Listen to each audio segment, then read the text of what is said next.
Shalom Bapak Ibu Saudara, renungan hari ini Minggu 28 Agustus 2022 terdapat di dalam Ratapan 3 ayat 25 sampai 26 dengan judul Janji Pemulihan.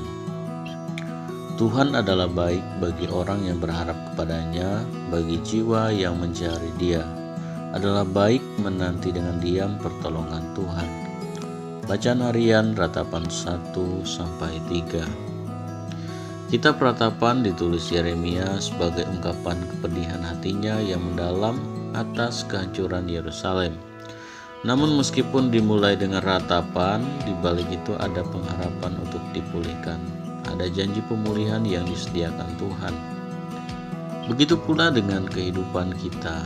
Sehancur apapun kehidupan kita, Tuhan sanggup memulihkan. Ada beberapa hal yang perlu dilakukan untuk mengalami janji pemulihan Tuhan.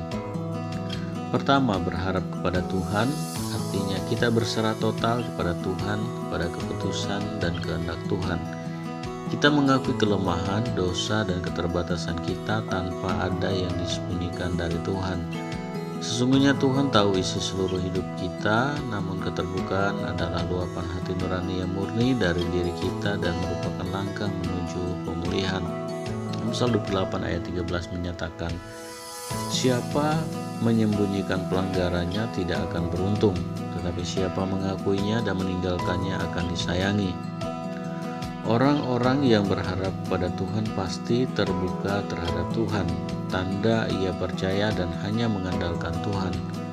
Kedua, mencari Tuhan. Saat kita mencari Tuhan artinya kita berusaha sungguh-sungguh atau berkomitmen untuk meninggalkan cara hidup kita yang sia-sia dan fokus kepada membangun relasi serta mengalami Tuhan setiap hari. Kita bisa menikmati perjumpaan secara pribadi dengan Tuhan lewat firman-Nya, juga lewat waktu doa kita. Setiap hari kita berjalan seturut dengan firman Tuhan.